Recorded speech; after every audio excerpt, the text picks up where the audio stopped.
Venezuela से लेकर Iran और रूस तक इन देशों के रुख में लगातार बदलाव आ रहा है और अब यह अमेरिकी राष्ट्रपति डोनाल्ड ट्रंप को सीधे चुनौती दे रहे हैं। इस सारी हार का ठीकरा ट्रंप भारत पर फोड़ने की कोशिश कर रहे हैं।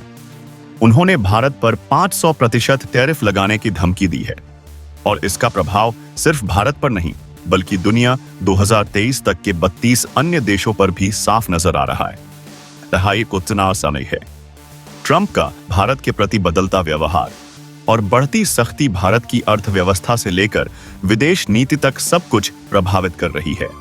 स्थिति अब ऐसी हो गई है कि ट्रंप के बदलते फैसलों का असर उत्तर अटलांटिक महासागर से दक्षिण अटलांटिक तक और अब भारतीय महासागर में भी दिखने लगा है। ट्रंप की नीतियां पूरी दुनिया को चौंका रही हैं, लेकिन भारत ने इस 500% टैरिफ के जवाब में जोरदार पलटवार किया है, जिसकी उम्मीद शायद खुद भारत को भी नहीं थी। भारतीय जनता को लग रहा था कि देश चुपचाप बैठा रहेगा, लेकिन भारत ने 24 घंटों में ऐसा प्लान बनाया कि अमेरिकी नेतृत्व और ट्रंप के सलाहकारों को इसकी कल्पना भी नहीं थी। भारत ने अपना स्टैंड साफ करते हुए दुनिया के सामने घोषणा कर दी है कि ट्रंप 500% नहीं 1000% टैरिफ भी लगा दें तो भारत पर 1% का भी फर्क नहीं पड़ेगा, क्योंकि भारत ने अमेरिका को होने वाले निर्यात में बड़ा बदलाव कर लिया है। यह बदलाव इतना प्रभावी है कि भारत की अर्थव्यवस्था पर ज्यादा असर नहीं होगा, लेकिन अमेरिकी अर्थव्यवस्था पर सीधा झटका लगेगा। भारत ने अमेरिका को एक के बाद एक कई बड़े अल्टीमेटम दिए हैं। पिछले 24 घंटों में भारत ने अमेरिका के साथ 4 प्रमुख रणनीतिक साझेदारियों से बाहर निकलकर ट्रंप को करारा झटका दिया है। लेकिन सिर्फ भारत ने ही नहीं, अमेरिका ने भी कदम उठाए हैं। एक तरफ उन्होंने 500% टैरिफ की बात की, तो दूसरी तरफ भारत के सोलर अलायंस से बाहर निकलने का फैसला लिया, जो भारत का सबसे मजबूत गठबंधन है और इसमें दुनिया के कई देश शामिल हैं, जिसमें अमेरिका भी पहले जुड़ा था। इससे सोलर अलायंस पर असर पड़ा है, लेकिन भारत ने इसका जवाब इतना तगड़ा दिया कि ट्रंप का 500% टैरिफ प्लान पूरी तरह फेल हो गया। एक तरफ विदेश मंत्री एस जयशंकर ने संयुक्त राष्ट्र से लेकर अन्य मंचों पर अमेरिका को करारी शिकस्त दी है और अमेरिकी प्रतिनिधियों को वहां से भागना पड़ा है। दूसरी तरफ भारत और रूस के बीच बढ़ती साझेदारी ने अमेरिका के लिए नई मुसीबत खड़ी कर दी है। भारत ने 500% टैरिफ पर इतना बड़ा हंगामा मचाया कि ट्रंप खुद गिरते नजर आ रहे। दोस्तों, असल में यह 500% टैरिफ की धमकी रूसी तेल खरीदने वाले देशों पर है, जिसमें भारत और चीन मुख्य हैं। ट्रंप का नया बिल पास होने वाला है जो रूस से तेल या यूरेनियम खरीदने वालों पर भारी जुर्माना लगाएगा। लेकिन भारत ने साफ कर दिया है कि ऊर्जा सुरक्षा हमारी प्राथमिकता है और हम सस्ता रूसी तेल लेते रहेंगे। इस धमकी से भारतीय निर्यात महंगा हो सकता है, लेकिन हम नए बाजारों की तरफ मुड़ रहे हैं। अफ्रीका, यूरोप और एशिया में हमारे व्यापार को और मजबूत कर रहे हैं।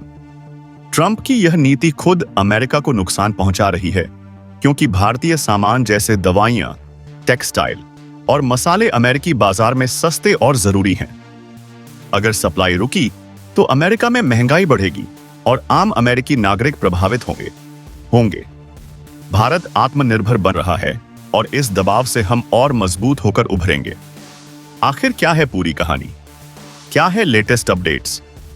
भारत ने क्या ऐसा किया कि अमेरिका का अपना ही टैरिफ उसके लिए संकट बन गया? और भारत ने कैसे कहा कि 1000% भी लगा दो, लेकिन असर 1% का भी नहीं होगा? सारी डिटेल्स इस वीडियो में मिलेंगी। चैनल पर बने रहिए। अगर अभी तक सब्सक्राइब नहीं किया तो कर लीजिए और बेल आइकन दबाकर ऑल पर सेट कर दीजिए ताकि हर अपडेट सबसे पहले आपको मिले। दोस्तों, अमेरिकी राष्ट्रपति डोनाल्ड ट्रंप नए साल की शुरुआत में वैश्विक व्यवस्था को हिलाने की साजिश रच रहे थे। उनकी योजना कुछ हद तक कामयाब भी हुई, लेकिन सबसे बड़ा नुकसान खुद अमेरिका को हो रहा है। वेनेजुएला पर अमेरिकी हमले के बाद निकोलस मादुरो को हटाने के फैसले से दुनिया को लगा कि भारत के तेल आयात पर बड़ा असर पड़ेगा, क्योंकि भारत वेनेजुएला से बड़े पैमाने पर तेल खरीदता है। लेकिन अब स्थिति उलट गई है। अमेरिका सोच रहा था कि इससे भारत दबाव में आएगा, लेकिन असर चीन पर पड़ा और वेनेजुएला में भारत को फायदा हो गया है। जहां पहले 40% लाभ था, अब वह 70% हो गया है, यानी 30% का अतिरिक्त मुनाफा। और यही बात अमेरिका को चुभ रही है। अमेरिका भारत को दबाने की कोशिश कर रहा था, लेकिन भारत ने बाजी पलट दी। वेनेजुएला से गुप्त रूप से तेल की सप्लाई होती थी, क्योंकि अमेरिका ने वहां सालों से प्रतिबंध लगाए थे ताकि वेनेजुएला की अर्थव्यवस्था ना सुधरे। लेकिन अब मामला उलझ गया है। इधर रूस के जहाजों पर अमेरिका ने कब्जा किया, जिससे रूस ने विश्व युद्ध की धमकी दी और कहा कि परमाणु बटन दबाने से नहीं हिचकेंगे। रूस ने अपनी कई नौसैनिक फ्लीट तैयार की और उन्हें उत्तर अटलांटिक में 250 नॉटिकल माइल दूर तैनात कर दिया। रूस ने 24 घंटे का अल्टीमेटम दिया कि अगर जहाज नहीं छोड़े तो यह उनकी संप्रभुता पर हमला होगा और वे किसी भी जवाबी कार्रवाई के लिए तैयार हैं। यही स्थिति अब भारतीय महासागर में भी बन रही है। भारत ने अमेरिका को चेतावनी दी कि अब अमेरिकी नौसेना के बेड़े भारतीय महासागर से होकर साउथ चाइना सी नहीं जा सकेंगे। भारत ने इस पर पूरा प्रतिबंध लगा दिया है। इससे अमेरिका तिलमिला उठा है। उसे लग रहा है कि भारत त्रिपक्षीय गठबंधन के साथ खड़ा है और यह सही भी है। भारत ने रूस का साथ दिया और उसके जहाजों पर लगे प्रतिबंधों पर अमेरिका को घेरा। संयुक्त राष्ट्र सुरक्षा परिषद में भारत अमेरिका को बुरी तरह घेर रहा है और एस जयशंकर ने टैरिफ मुद्दे पर इतना बवाल किया कि अमेरिकी प्रतिनिधियों को मीटिंग छोड़नी पड़ी। अब 132 देश अमेरिका के खिलाफ वोटिंग कर रहे हैं और अमेरिका को संयुक्त राष्ट्र से बाहर करने का प्रस्ताव आ गया है। अमेरिका, जो संयुक्त राष्ट्र की सबसे बड़ी ताकत माना जाता था, अब खुद बाहर होने की कगार पर है। इन सब के पीछे ट्रंप को जिम्मेदार ठहराया जा रहा है। यह सिर्फ संयुक्त राष्ट्र में नहीं, अमेरिका की आंतरिक राजनीति भी हिल गई है। ट्रंप की पार्टी पर सवाल उठ रहे हैं कि उनकी नीतियां देश को बर्बाद कर देंगी। दोस्तों, लेटेस्ट अपडेट यह है कि अमेरिका ने भारत के नेतृत्व वाले इंटरनेशनल सोलर अलायंस से भी बाहर निकलने का फैसला लिया, जो क्लाइमेट चेंज और रिन्यूएबल एनर्जी पर बड़ा झटका है। लेकिन भारत ने इसे अवसर में बदल दिया है। अब आईएसए और मजबूत होगा, क्योंकि यूरोप, अफ्रीका और एशियाई देश भारत के साथ खड़े हैं। ट्रंप की यह सारी नीतियां अमेरिका को अलग थलग कर रही हैं। भारत ने रूसी तेल आयात कम करने के संकेत दिए हैं, लेकिन अपनी शर्तों पर और नए स्रोतों से तेल लेना शुरू कर दिया है। इससे ट्रंप का दबाव कमजोर पड़ रहा है। भारत की डिप्लोमेसी इतनी मजबूत हो गई है कि दुनिया अब भारत को ग्लोबल लीडर मान रही है। आने वाले दिनों में भारत नए ट्रेड डील्स साइन करेगा जो अमेरिका को सबक सिखाएंगे। भारत पर 500% टैरिफ लगाने के ऐलान के जवाब में भारत ने अपने आकाश 130 जहाजों को बीच समुद्र से वापस बुला लिया, जो अमेरिका जा रहे थे। यह कदम दुनिया के लिए चुनौती बन गया है।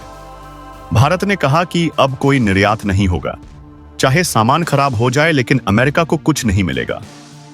भारत ने अपनी दवाओं, मसालों, चावल और टेक्सटाइल पर प्रतिबंध लगा दिया। भारत ने घोषणा की कि 500 या 1000% टैरिफ से कोई फर्क नहीं पड़ेगा, क्योंकि भारत अपना व्यापार अब अन्य दिशाओं में मोड़ रहा है। अब बहुत हो चुका इंतजार और सुधार की कोशिशें। भारत ने साफ कर दिया कि अब कोई गुंजाइश नहीं बची और वह पलटवार करेगा। अमेरिका अगर रोक सकता है तो रोक कर दिखाए। भारत की अर्थव्यवस्था किसी एक देश पर निर्भर नहीं है।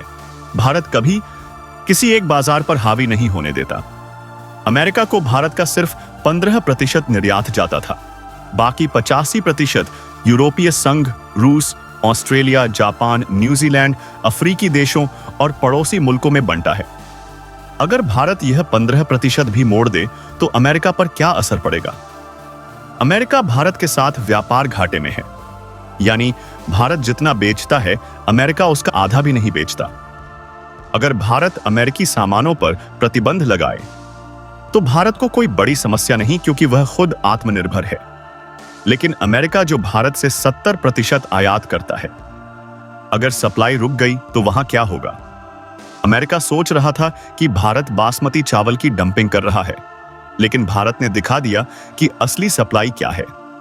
चावल की सप्लाई रुकते ही अमेरिका में दाम 3 गुना हो गए। बासमती तो दूर, साधारण चावल भी महंगे हो गए, जिनकी क्वालिटी भारत से 40% कम है। अमेरिका मक्का उत्पादक है, लेकिन चावल नहीं बनाता। भारत और चीन मुख्य सप्लायर हैं। चीन ने पहले ही 250% टैरिफ के जवाब में निर्यात रोक दिया और चावल को फर्मेंटेशन से अन्य उत्पाद बनाने लगा। अब भारत ने भी यही किया। भारत अपना बासमती चावल, जो दुनिया में सर्वश्रेष्ठ है, अब रूस, ऑस्ट्रेलिया और अफ्रीकी देशों को ज्यादा भेज रहा है। भारत ने कहा कि 1000% टैरिफ भी लगा दो, लेकिन हम नहीं रुकेंगे। अमेरिका से आने वाले बादाम या मक्का पर अब भारत 1000% टैरिफ लगाएगा। अमेरिका घटिया क्वालिटी के बादाम ऊंचे दामों पर बेचता था, लेकिन अब भारत ने बाजार बंद कर दिया। यह अमेरिका के लिए बड़ा झटका है। दुनिया सोच रही थी कि भारत दब जाएगा, लेकिन उल्टा हुआ। अब सामरिक मोर्चे पर बात करें। पावर शिफ्ट हो रही है। दुनिया विश्व युद्ध की बात कर रही है, लेकिन गुट बड़ा हो गया है। अमेरिका के खिलाफ 25 से ज्यादा देश एकजुट हैं, जैसे रूस, चीन, भारत, उत्तर कोरिया, दक्षिण कोरिया, ऑस्ट्रेलिया और यूरोपीय संघ के वे देश जो ग्रीनलैंड विवाद से अमेरिका के खिलाफ हैं। नाटो भी अब अमेरिका के साथ नहीं। स्थिति एक तरफा है। एक तरफ अमेरिका और उसके कुछ सहयोगी, दूसरी तरफ भारत के साथ सुपर पावर। अमेरिका अब अकेला फंस गया है। आपको क्या लगता है, भारत को अगला कदम क्या उठाना चाहिए? क्या अमेरिकी कंपनियों पर एक एक कर प्रतिबंध लगाने का समय आ गया है? कमेंट में बताइए। वीडियो लाइक करिए, चैनल सब्सक्राइब करिए और बेल आइकन दबाकर ऑल सेट करिए। जय हिंद।